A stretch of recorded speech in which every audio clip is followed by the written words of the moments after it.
এটি সেই জাবালে মালাইকা। এখানেই ঘটেছিল অলৌকিক ঘটনা, যে ঘটনা সাহাবী এবং রাসূলুল্লাহ সাল্লাল্লাহু আলাইহি সাল্লাম নিজ চোখে দেখেছিলেন। এটি সেই মসজিদে আরিস। এটি সেই বদরের ময়দানের সেই স্থান, যে স্থানে রাসূলুল্লাহ সাল্লাল্লাহু আলাইহি ওয়াসাল্লাম আল্লাহর কাছে দোয়া করেছিলেন দীর্ঘক্ষণ। এই যে দেখতে পাচ্ছেন, অনেকেই লাথি মারছে, অনেকেই পাথর ছুঁড়ে মারছে এবং অনেকেই জুতো দিয়ে মারছে।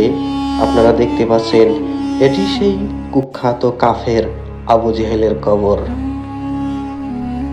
হ্যাঁ প্রিয় দর্শক, আজকে আপনাদেরকে নিয়ে আসছি সেই বদরের ময়দান, যেখানে রাসূলুল্লাহ সাল্লাল্লাহু আলাইহি ওয়াসাল্লাম ৩০০ সাহাবীদেরকে নিয়ে ১,০০০ কাফেরের বিরুদ্ধে লড়াই করে বিজয় হয়েছিলেন। আমরা সেই স্থানে আছি এবং সেই স্থান আপনাদেরকে ঘুরে ঘুরে দেখাবো, যেখানে স্বয়ং আল্লাহ ফেরেশতাদেরকে দিয়ে সাহায্য করেছিলেন। আসসালামু আলাইকুম দর্শক, আজকে আপনাদেরকে নিয়ে যাচ্ছি সেই স্থানে যেখানে ইসলামের প্রথম যুদ্ধ হয়েছিল এবং রাসূলুল্লাহ সাল্লাল্লাহু আলাইহি ওয়াসাল্লাম ৩০০ সাহাবীদেরকে নিয়ে বিজয় লাভ করেছিলেন ১,০০০ কাফেরের বিরুদ্ধে। বদরের ময়দান মদিনা শহর থেকে প্রায় ১৩০ কিলোমিটার দূরে অবস্থিত। এই ঐতিহাসিক স্থান প্রায় ৬২৪ খ্রিস্টাব্দে হিজরির দ্বিতীয় বছরে এখানে সংগঠিত হয়েছিল ইসলামের প্রথম বড় যুদ্ধ।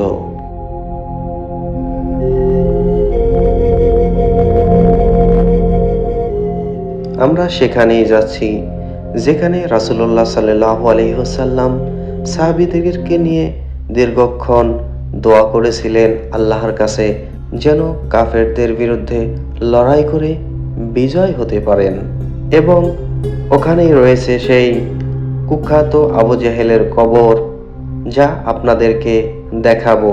এবং সেখানে রয়েছে জাবালে মালাইকা, যেখানে আল্লাহ তাআলা ফেরেশতা নাজিল করে সাহাবীদেরকে সাহায্য করেছিলেন।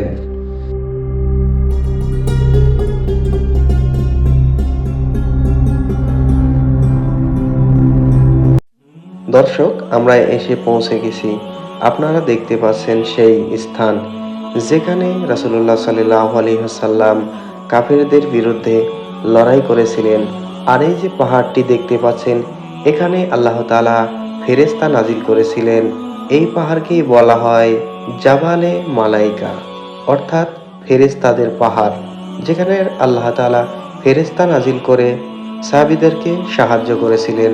আর এই ময়দানেই সেই বড় যুদ্ধ হয়েছিল, যেখানে সাহাবীদের সংখ্যা ছিল ৩১৩ জন এবং কুরাইশদের সেই কাফেরের সংখ্যা ছিল ১,০০০।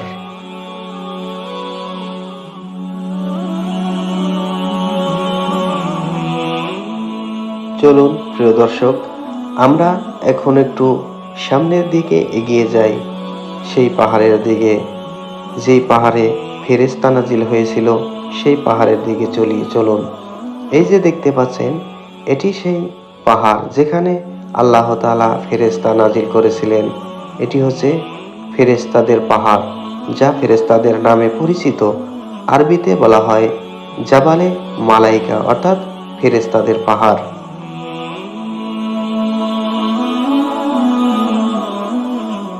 পবিত্র কোরআনে বলা হয়েছে, আল্লাহ মুসলমানদেরকে সাহায্য করেছিলেন, ফেরেশতা পাঠিয়েছিলেন। এই যুদ্ধের কুরাইশদের প্রায় ৭০ জন নিহত হয় এবং ৭০ জন বন্দী হয়।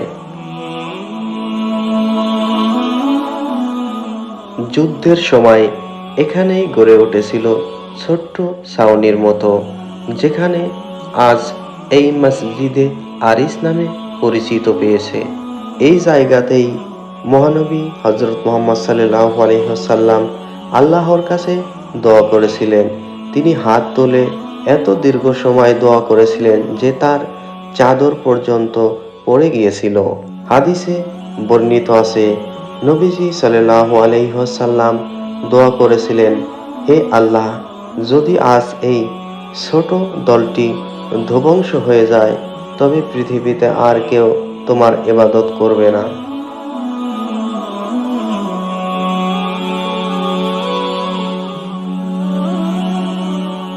আমরা এখন যাচ্ছি সেই স্থানে যেখানে কুখ্যাত কাফের আবু জেহেলের সমাধি রয়েছে। এই যে দেখতে পাচ্ছেন পাথরের উঁচু করা স্থান, এখানেই সেই কুখ্যাত কাফের আবু জেহেলের সমাধি। এখানেই সেই কুখ্যাত কাফেরের কবর রয়েছে। দেখেন, অনেকেই এখানে পাথর ছুঁড়ে মারছে এবং অনেকেই লাথি মারছে এবং অনেকেই জুতা ছুঁড়ে মারছে, আপনারা দেখতে পাচ্ছেন। আল্লাহু আকবার, আল্লাহু আকবার। সবাই সবাই যদি আপনি কখনো বদরের ময়দানে আসেন, তাহলে মনে রাখবেন এখানে ইসলামের ইতিহাসের প্রথম বড় বিজয়ের সূচনা হয়েছিল। আর এই ময়দানেই আল্লাহ তাআলা ফেরেশতা নাজিল করেছিলেন।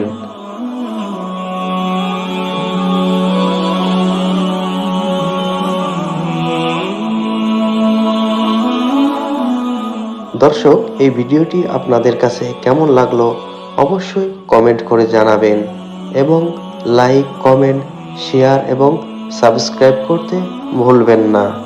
এই চ্যানেলে দেখতে পাবেন ইসলামের বিভিন্ন ইতিহাসের সেই স্থানের ট্রাভেল ব্লগ এবং দেশ বিদেশের বিভিন্ন স্থানের ট্রাভেল ব্লগগুলো এই চ্যানেলে আপনারা দেখতে পারবেন। তাই আপনারা এই চ্যানেলকে সাপোর্ট করে এই চ্যানেলটিকে সাবস্ক্রাইব করে রাখুন।